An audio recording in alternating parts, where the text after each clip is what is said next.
بیا با ارمان کوي ارمان سنا واخلا پیدا رمضان سنا واخلا پیدا رمضان سنا بیا با ارمان کوي ارمان سنا واخلا پیدا رمضان سنا واخلا پیدا رمضان سنا. دوستانو سلام. ماښام دی، اذانونه سوي دي، د روژې ماتې دي. ډېری دوستانو به په خپلو کورونو کې روژې ماتې کړې وي. موږ یوې سیمې ته رالو په مرکز کې چې د یوې کورنۍ احوال واخلو، څه خوري په روژه ماتې باندې. موږ خپله په لارې په موټر کې روژه په خورما ماته کړه.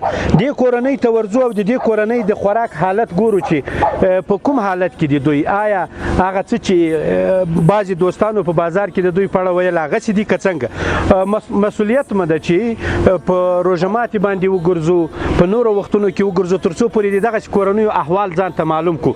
ورځو او د دې کورنۍ احوال د خوراک او هغه څه چې دوی نن د روژه ماتې لپاره لري ځان ته معلوم کړو. افغانان د جنګ جګړو ستړي ستړي ښکاري، د انقلاب د دې ناخوالو دردي د نشکاري، د انقلاب د دې ناخوالو. بخارۍ مو بل کړې؟ ابۍ ستړې مه شې، ستړې مه شې، ستړې مه شې. ښه یې؟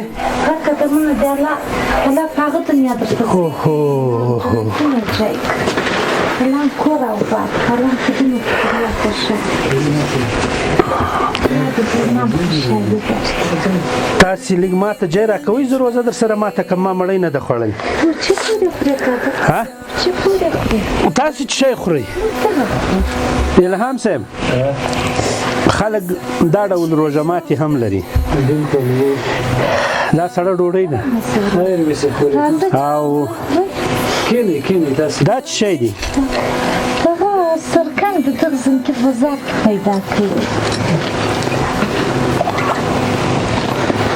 شړومبی ده او تور چای ده.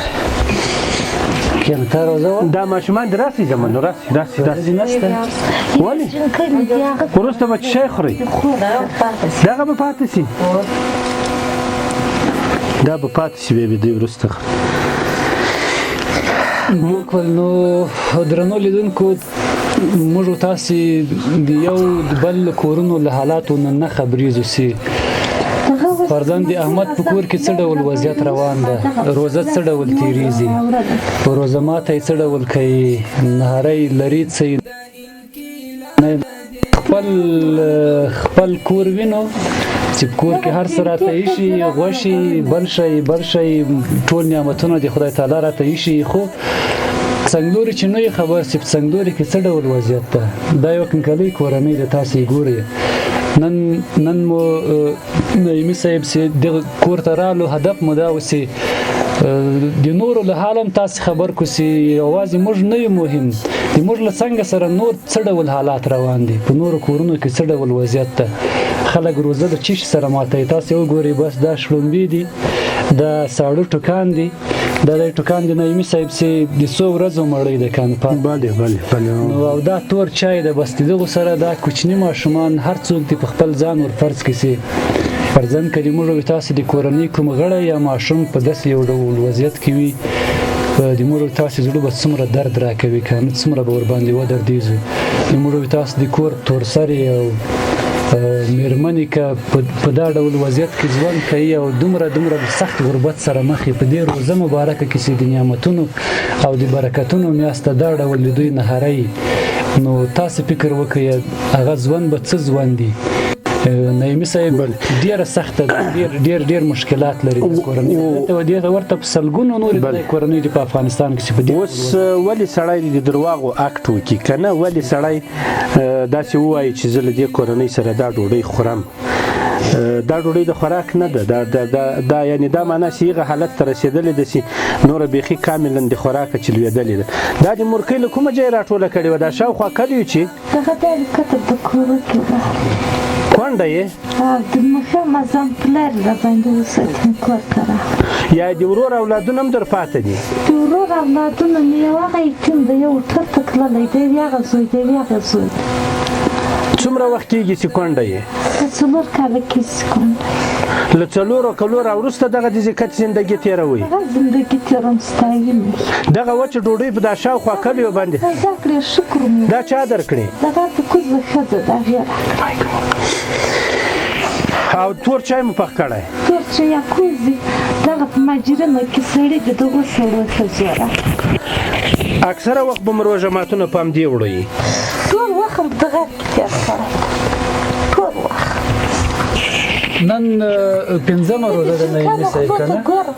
په یله کړې کوکې وایي مخې ته مړۍ راکړئ، مړۍ راکړئ، ماښام یې زه کور ته رارسوم.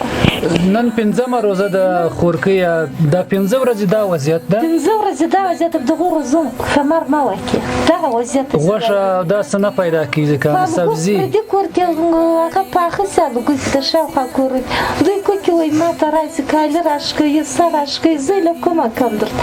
بیا رئیس کوزې رئیسې په بېګا بګۍ راکړې وي، هغه دنیا ورته څراغ کې دا وخت زه راورسېدم. کچالو تا هغه نن ټینډې راوړې دي، تا ویل چې غواړې نه وو؟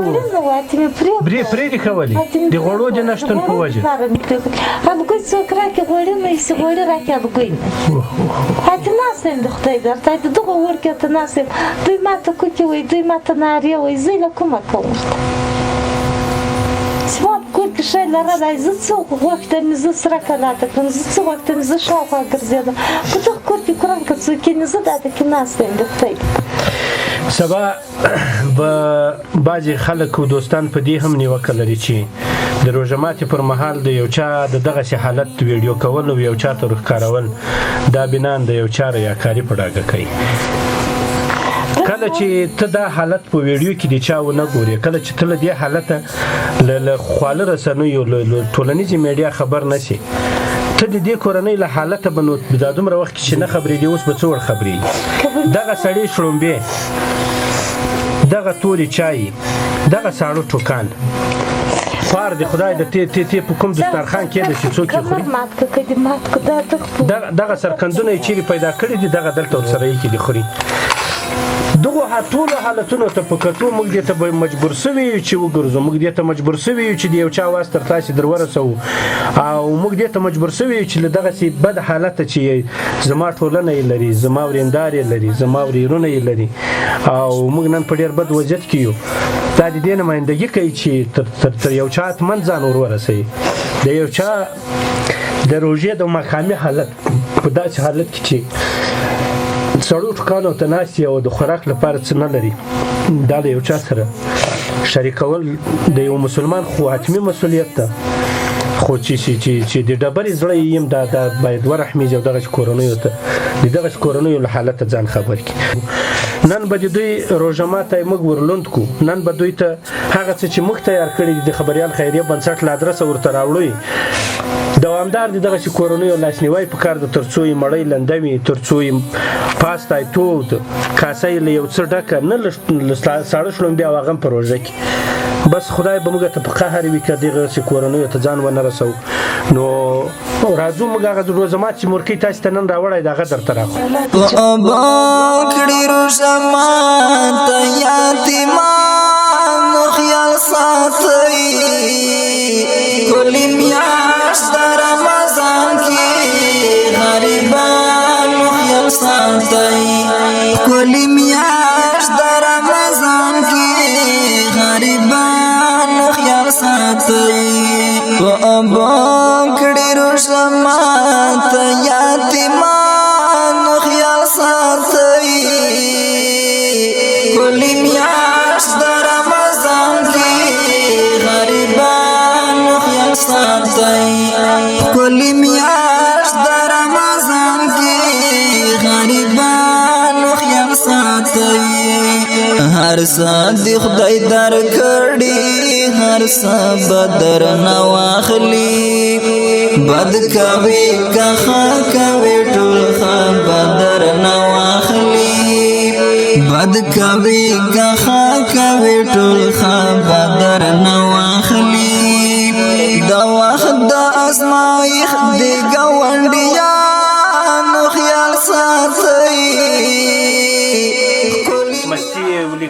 او لږ هغه څه چې موږ د خدای د رضا په خاطر باندې ستاسو د همکارۍ او کومک په اساس باندې دلته را رسولي وو د دوی هغه روحیات را سره تازه سو هغه حالت چې دوی مخکې په کوم دسترخوان باندې ناستو له هغې حالت ته بېل حالت ته راواوښتل خو دا حالت خو د یوې ورځې کار نه د روژه اوږده د ژوند اوږده دوی به بیا هم غواړي دوی به بیا هم غواړي په دې کور کې یو دوه تور سره ابوی نور هم دي در سره که نو هغوی هغلته بیچارهګانې په هغه بل اتاق کې د دې په خاطر باندې چې موږ یایو چې ټول خلک نه ښکاره سوي یوه لوی عمر ابوی دې ښکاره سوي چې هغه بیچارهګۍ کونډه ده تقریبا 4 کاله کېږي چې خپل خاوند یې له لاسه ورکړی کوچنۍ لور یې دغه ده بله یې دغه ده چې تقریبا داسې وایي چې د صابون د نشتون په وجه بیچارهګانو سرونه نه دي پرېمینځلي په رڼو اوبو یې ور پرېمینځي بیا یې هسې بس یو ډول هغه کوي دا حالت د ژړا ده دا حالت د افسوس وړ ده په دې حالت باندې سړی ځورېږي مورکۍ ته دعاګانې که موږ ته هغه چا ته چې همکاري یې کړې ده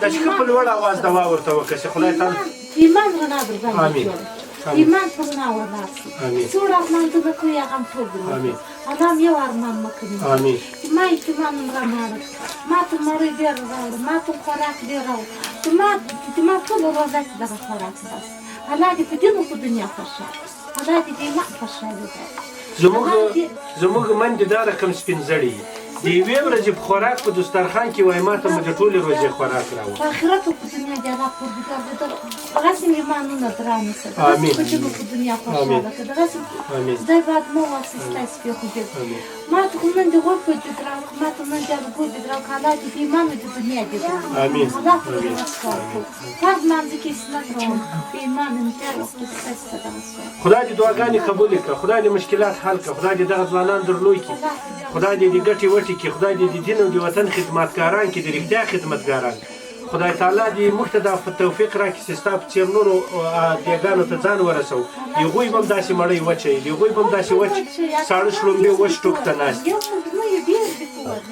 او دوستانو دعاګانې به دا کوو چې خدای موږ له بېوزلۍ خلاص کړي بیخي دې برداشت وړ نه ده وصلی الله تعالی علی خیر خلقه محمد وعلى آله وصحبه اجمعین ابۍ یو څه مواد مو درته راوړي دي هلته دې باندې دي د روژه کې به مو بس شي خو له روژې بعد به نه بیا هم راځو بیا به هم دوستان همکاري کوي تاسې د همکاري وړ یاستئ او حتما به همکاري کوو حتما به کوو وخت د خیر خیرات د ملنګانو خیال ساتئ کلی میاشت د رمضان کې غریبانو خیال ساتئ کلی میاشت د رمضان دغه اندازه خوراکي مواد چې تقریبا وړو هغه څه چې موږ د بنسټ له ادرسه یو قلم مواد ورکوو یو کیټ مواد څو قلمه دي دا مو ورته راوړو خو په دې کورنۍ کې هغه د ماشومانو شمېر او د کونډو شمېر ته په کتو بیخي پرېمانه دي مورکۍ کیسه راته وکړه چې د خاوند مې کینسر و او په هغې اساس باندې مړه سوې وه که پام وسي نن ماښام موږ تر د یوې کورنۍ ځان را رسولی په دې چار اطراف کې د پکتیکا که وکتل سي په سلګونو داسې کورنۍ دي چې هغوی تر اوسه پورې به دغه رقم په وچ دسترخوان ناستي دغه رقم به په وچو ټوکانو ناستي دغه رقم به ساړه شړومبي ته ناستي دغه رقم به تور چای سي هغه هم په ډېر زحمت پیدا کړی ورته یخی به دغسې کورنۍ به چې ټینډې به یو چا ورکړي چې پاخې یې کوي خو غوړي به په کور کې نه وي او دوی به همداسې په ورسۍ کې ورته یخي د دغسې کورنیو د لاسنیوي لپاره ستاسو دوامدارې همکارۍ ته اړتیا ده ستاسو مرستو ته اړتیا ده تر څو موږ دوی ته ځان پرې ورسوو او د دغسې کورنیو حلق د یو څه مودې لپاره لوند کړو له پاملرنې مو ډېره مننه کلی میاشت د رمضان کې غریبانو خیال ساتئ په اوبو کړي روژه ماته یتیمان